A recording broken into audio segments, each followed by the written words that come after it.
है और मैं टेक्नोलॉजी कॉलेज मुल्तान में इंस्ट्रक्टर मैकेनिकल की ज़िम्मेदारियां सर अंजाम दे रहा हूं। और आज 27 अक्टूबर 2025 को हम एक और इंजीनियर ज़ुहेब हसन साहब हैं जो कि जीसीटी मुल्तान में इंस्ट्रक्टर के फ़राइज़ सर अंजाम दे रहे हैं। इनका हम इंटरव्यू करेंगे, इनसे पूछेंगे कि इनका एक्सपीरियंस कैसा रहा टैप्टा में और इनका तालीमी पस मंज़र कैसा रहा और ये स्टूडेंट्स को क्या सलाह देना पसंद करेंगे। तो जी इंजीनियर साहब कैसे हैं आप? जी अल्हम्दुलिल्लाह। आप कैसे हैं मुदस्सिर साहब? जी जी अल्हम्दुलिल्लाह, अल्लाह का शुक्र है। इंजीनियर साहब अपने तालीमी पस मंज़र के बारे में कुछ बताएं। अच्छा, तालीमी पस मंज़र मेरा इस तरह है कि मैंने मैट्रिक की है Multan workers welfare high school से। उसके बाद मैं गवर्नमेंट इमर्सन कॉलेज से मैंने एफएससी प्री इंजीनियरिंग कंप्लीट की। अब प्री इंजीनियरिंग कंप्लीट करने के बाद मैंने बीएससी मैकेनिकल इंजीनियरिंग कंप्लीट की COMSATS institute of information technology Sahiwal campus से। और उसके माशाल्लाह। बाद मेरी जॉब शुरू की। जॉब के बाद फिर क्या कहते हैं, मैंने मास्टर्स भी ड्यूरिंग जॉब कंप्लीट कर लिया है, जो कि एनएफसीआईटी मुल्तान से मैंने एमएससी मैकेनिकल इंजीनियरिंग में की है।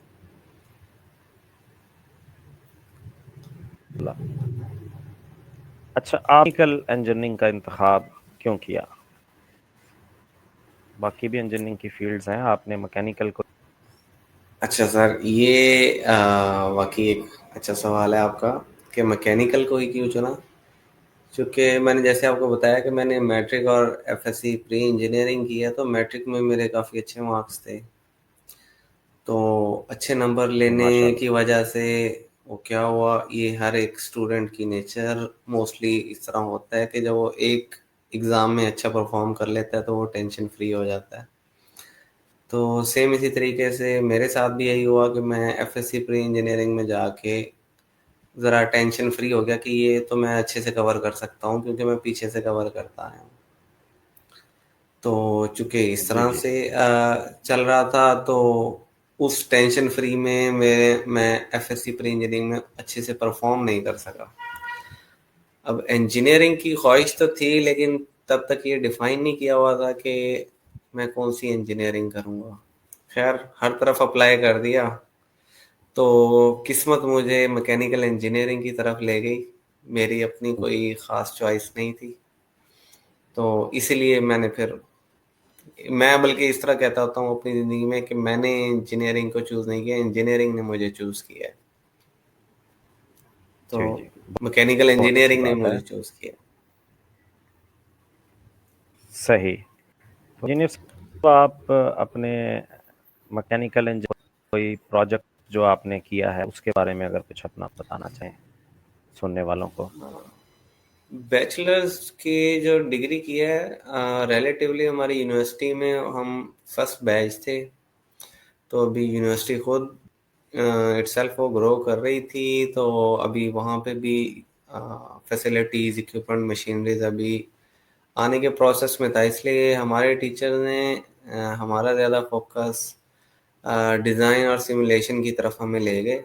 तो उस हवाले से हमने वहाँ काफ़ी प्रोजेक्ट्स हम्म। किए, जिनमें हमने टरबाइन्स के ब्लेड के डिज़ाइन एंड एनालिसिस, जो हीट एक्सचेंजर्स होते हैं उनके डिज़ाइन हम्म। एनालिसिस, ये इस तरह का परफॉर्म किया, जो कि आजकल के वैसे जदीद दौर का तकाजा यही है कि कोई भी चीज़ बनाने से पहले उसके हम कैड पे डिज़ाइन करके और उसका एनालिसिस हम करते हैं कि आया कि ये प्रैक्टिकल वर्ल्ड में करामत है भी वहाँ पे, ये प्रैक्टिकली वर्क कर भी सकेगी, कितना अच्छे से परफॉर्म कर सकेगी। तो हमारा मैकेनिकल इंजीनियरिंग में जो मैंने बैचलर्स की है, उसमें हमारा ज़्यादा फोकस डिज़ाइन एंड एनालिसिस पे था।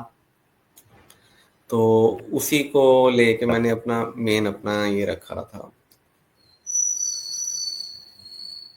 बहुत बेहतर। अच्छा सर, आपने फरमाया कि आपने उसके जॉब के बाद एमएससी इंजीनियरिंग भी की। क्या मोटिवेशन थी वो आपने एमएससी की तरफ क्यों?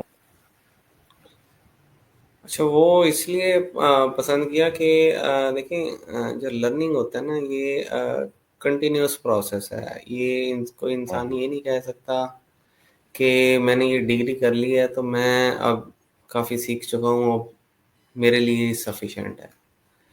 तो ये एक कंटिन्यूस बहुत प्रोसेस अच्छा। है जो चलता रहेगा तो तभी क्या कहते हैं ये आपके काम आएगा। अगर कहीं आप रुक जाते हैं तो आपका पहला सीखा हुआ भी ज़ाया हो जाता है। इसी चीज़ को मैंने नज़र में रखते हुए डिसाइड किया कि मुझे अपनी जो एजुकेशनल अपनी ग्रोथ है वो साथ साथ कंटिन्यू रखनी चाहिए।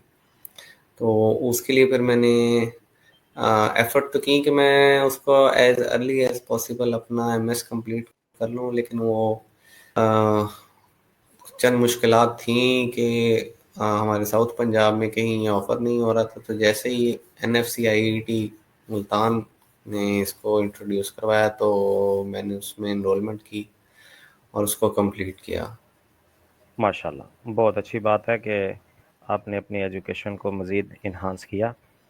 अच्छा सर, आप क्योंकि टेक्निकल एजुकेशन से वाबस्ता हैं और इसी के पैरेलल एक और एजुकेशन है जिसको हम जनरल एजुकेशन के नाम से जानते हैं, तो आप हमारे सुनने वालों को बता दें कि टेक्निकल एजुकेशन क्या है और जनरल एजुकेशन क्या है। अच्छा, जनरल एजुकेशन, अच्छा ये एक मेरी नज़र में, चूंकि मेरी एक बेहतर अंडरस्टैंडिंग है, कुछ सुनने वाले होंगे जिनको टेक्निकल एजुकेशन का तो आइडिया होगा, जनरल का नहीं होगा। कुछ जो जनरल एजुकेशन वाले होंगे जी। उनको अभी तक टेक्निकल एजुकेशन का आइडिया नहीं होगा। मैं बजाते खुद जो पढ़ा हूँ वो जनरल एजुकेशन से पढ़ा हम्म। हूँ। मेरी जो जॉब हुई है सारी अब तक, मैंने 10 साल की सर्विस कर ली है।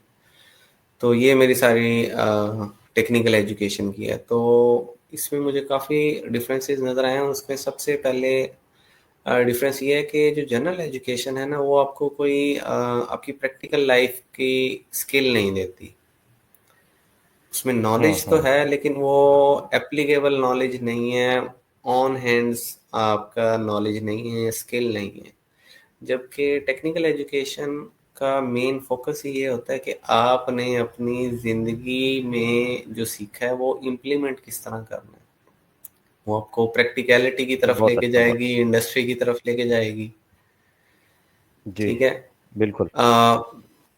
जनरल एजुकेशन में मोस्टली फोकस होता है कि हमने थ्योरेटिकल कवर करवाना है। 80% थ्योरेटिकल होता है, 20%, हार्डली 20% उसमें प्रैक्टिकल कंडक्ट करवाया जाता है। जबकि टेक्निकल एजुकेशन में कोर्सेज टू कोर्सेज वेरी करती है ये चीज़।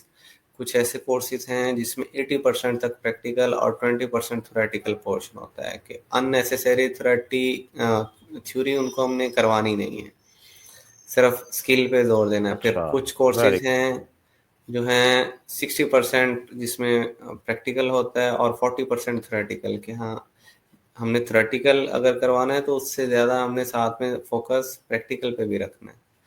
तो इसका टेक्निकल एजुकेशन एक बड़ा एज हमारे स्टूडेंट्स को ऑफर करता है, जिसमें मुख्तलिफ स्टूडेंट्स के पास ऑप्शंस होते हैं उनके इस एबिलिटी के लिहाज से, कि वो आइदर 80% प्रैक्टिकल वाले कोर्सेज अडॉप्ट करना चाहते हैं या 60% प्रैक्टिकल वाले कोर्सेज अडॉप्ट करना चाहते हैं। जी। बहुत अच्छे तरीके से आपने सुनने वालों को एजुकेशन और जनरल एजुकेशन क्या है, बहुत शुक्रिया। अच्छा सर, ये बताना आपकी थी और आप कौन कौन से मज़ाहिर पढ़। मैं चूंकि अभी government college of technology Multan में एज ए इंस्ट्रक्टर की ड्यूटी दे रहा हूँ। तो यहाँ पे जो इंस्ट्रक्टर की सबसे पहली मेजर रिस्पॉन्सिबिलिटी है वो स्टूडेंट्स को टेक्निकली ट्रेन करना है। उसमें थ्योरेटिकल नॉलेज भी कवर करवाना हमारी जिम्मेदारी होती है और साथ में उसका प्रैक्टिकल स्किल देना भी हमारी जिम्मेदारी होती है। तो इसमें सही। जो मेरा एरिया ऑफ फील्ड, जो मेरा स्पेशलाइजेशन है, मेरा इंटरेस्ट है वो थर्मोडायनेमिक्स की फील्ड है। ठीक है, और मशीन डिज़ाइन किया। थर्मोडायनामिक्स की फील्ड एक बहुत बड़ी फील्ड है जो डिफरेंट एरियाज़ को कवर करती है। इसमें रेफ्रिजरेशन, एयर कंडीशनिंग सबसे पहले है कि हम उसकी फील्ड और डिमांड हमारी मार्केट में, इंडस्ट्री में उसकी काफ़ी ज़्यादा है। इसी से रिलेटेड हम अपने स्टूडेंट्स को इसके स्ट्रॉन्ग नॉलेज देते हैं, ऑन हैंड्स प्रैक्टिस करवाते हैं हम इनकी हमारे इक्विपमेंट मशीनरी पे। सेम इसी तरीके से जो हमारी ऑटोमोबाइल की इंडस्ट्री है ये भी डायरेक्टली लिंक्ड है हमारे थर्मोडायनेमिक्स के सब्जेक्ट्स के साथ, जिसमें हम बहुत बेहतर। बच्चों को नॉलेज देते हैं कि ये किस तरह से हमारे जो ऑटोमोटिव्स हैं ये काम करती हैं, इनके ऑपरेशन का क्या तरीकाकार है, इनके डिज़ाइंस क्या होते हैं, इस सब से रिलेटेड। तो ये थर्मोडायनेमिक्स है, और साथ में इसी के साथ ही अप्लाई हो जाती है मशीन डिज़ाइन का सब्जेक्ट है, जो कि किसी भी हमारे मैकेनिकल कंपोनेंट की स्ट्रेंथ का एनालिसिस करने के लिए हम यूज़ करते हैं। उसमें हम स्ट्रेस एनालिसिस करते हैं कि आया कि ये जो मैं पार्ट डिज़ाइन कर रहा हूँ, क्या ये सही तरीके से अपना वो काम परफॉर्म कर पाएगा भी या नहीं। इस चीज़ को हम असेस करते हैं अपने मशीन डिज़ाइन के सब्जेक्ट में। ये दो मेजर सब्जेक्ट्स हैं जो मैं करंटली डील कर रहा हूँ। बाकी इन्हीं से रिलेटेड हम प्रैक्टिकल्स भी कंडक्ट करते हैं अपने स्टूडेंट्स को, उनको स्किल भी इनकी इम्प्रूव करते हैं और उनको इसका थ्योरेटिकल नॉलेज भी देते हैं। जी, आपने थर्मोडायनामिक्स और मशीन डिज़ाइन को बहुत तरीके से। अच्छा सर, आप ये बताना पसंद करेंगे कि आप का जो तदरीसी तरीक़ाकार है वो किस तरह का है? क्या वो किस तरह प्रैक्टिकल और प्रैक्टिकल नॉलेज वर्क करते हैं? अच्छा, ये वैसे हर टीचर टू टीचर वेरी करता है कि हर टीचर को कोई मेथड किसी टीचर को पसंद होता है, उसको लगता है बच्चे उसको इफेक्टिवली अडॉप्ट कर लेते हैं। मेरे नज़दीक जो एक मेथड है कि मैं बच्चों को, हम बुक रीड की बजाय मैं उनको कोई भी, फ़र्ज़ करें हमारा टॉपिक है, मैं एक मिसाल देने के लिए आपको बता रहा हूँ कि रेफ्रिजरेशन जी, है। जी। तो मैं आइदर के बुक खोलूँ और रीड करूँ और साथ-साथ में बच्चों को समझाऊँ। मेरा पहले फ़ोकस होता है कि मैं बगैर किसी बुक के बच्चों को उसकी वर्किंग की मेथोडोलॉजी आसान अल्फाज में उनको बताऊं। जब एक बार वो उस चीज़ को खुद पिक कर लेंगे, उन्हें जी, वर्किंग उनके माइंड में एक सेट हो जाएगी, तब वो चाहे खुद भी बुक रीड करें, अगर उनके कंसेप्ट क्लियर हैं तो वो समझ सकते हैं। सेम इसी तरह से हमारे प्रैक्टिकल होते हैं कि जब हम उनका कंसेप्ट क्लियर करेंगे फिर उनके लिए वो चीज़ परफॉर्म करना बहुत आसान है।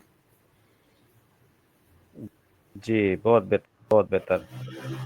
अच्छा सर, हमारे में हम जानते हैं कि स्टाफ की कमी की वजह से रिस्पॉन्सिबिलिटीज़ बहुत होती हैं।